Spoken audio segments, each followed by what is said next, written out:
दोस्तों क्या हाल चाल है। सब ठीक है। दोस्तों देखो, आज मेरे पास ये सीलिंग फ़ैन आया।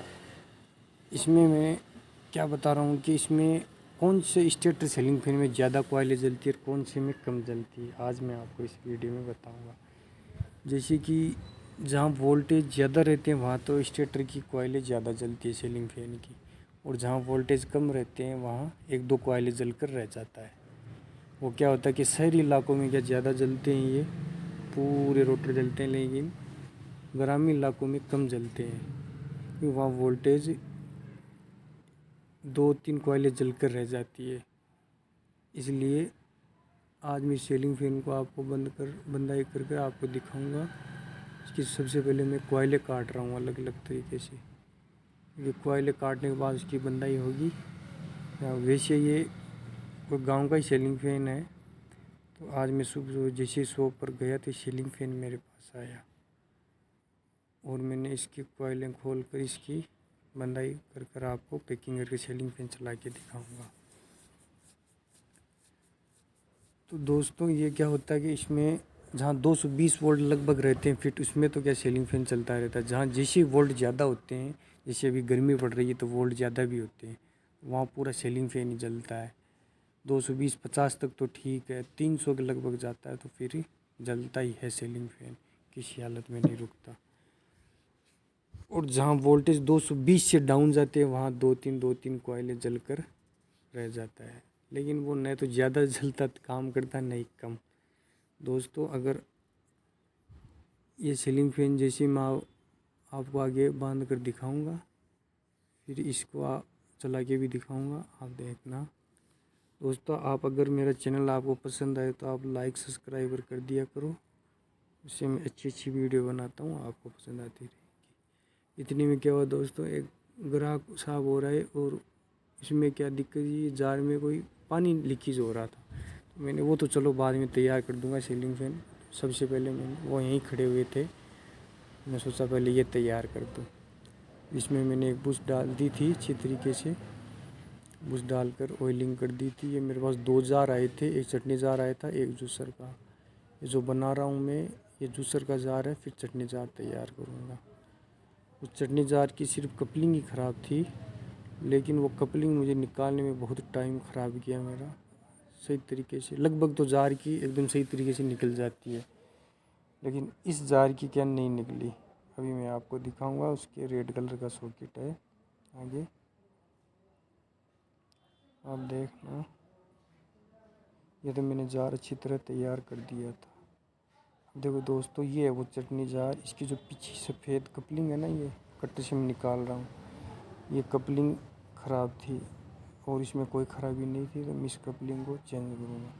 लेकिन ये निकली नहीं क्योंकि ये बहुत एकदम टाइट हो रखी थी, और जैसे मैंने इसके पानी से जोड़ लगाया तो ये फ्री हो गई थी। फिर ड्रिल से मैंने इसके होल वगैरह भी किए, लेकिन फिर भी नहीं ये काम की। अगर ज़्यादा ज़ोर से होल करेंगे तो ये पूरा सॉकेट ही इसका पीछे का रेड कलर का हाथ में आ जाएगा। हमें तो सिर्फ कपलिंग ही चेंज करनी है। मैंने आयरन गर्म कर कर आयरन से दो तीन भी इसके अंदर होल किए। अब ये जैसे नोज़ प्लास है, इससे भी मैंने कोशिश की थी, लेकिन ये कपलिंग खुली नहीं। और ये कटर है, इससे तो मैं कोशिश कर ही रखा था, लेकिन नहीं खुल रही थी। फिर मैंने आयरन गर्म कर कर इसको निकाली थी, कपलिंग निकल गई थी। अब आगे देखिए।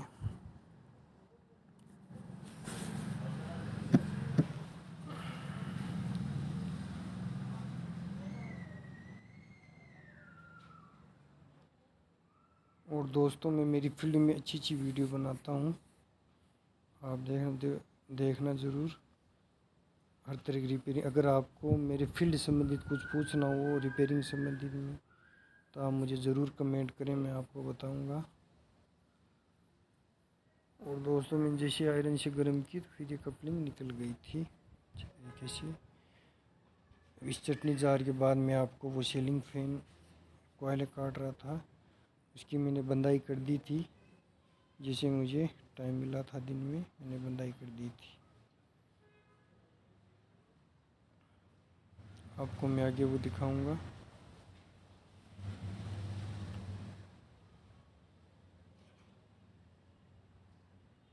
कभी कभार क्या होता है ये कपलिंग नहीं निकलती है, तो मैं आयरन शीट गर्म कर के पूरी काट के निकालनी पड़ती है इस तरीके से।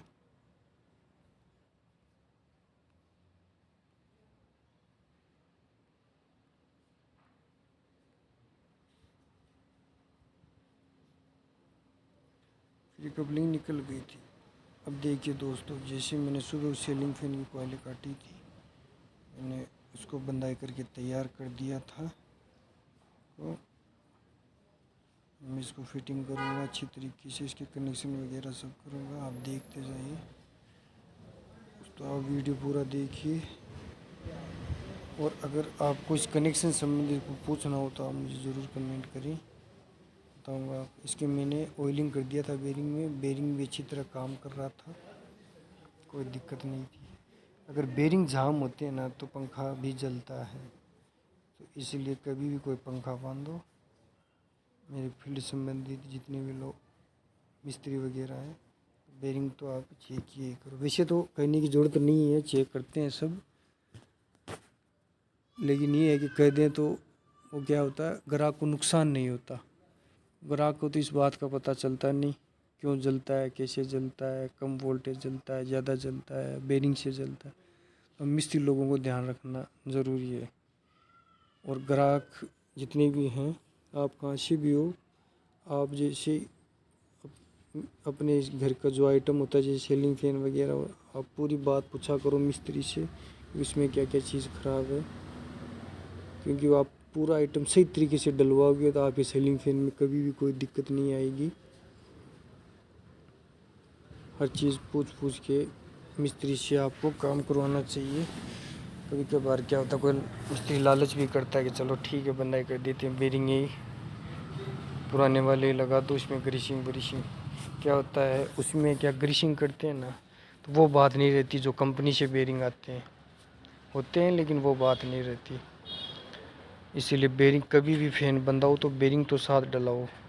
क्या कुछ 100-150 रुपये ज़्यादा लग जाएंगे बंदाई के बाद, लेकिन बेरिंग डालना नहीं चाहिए। इससे पंखे की क्या उम्र भी बढ़ती है, पंखा अच्छी तरह काम करता है।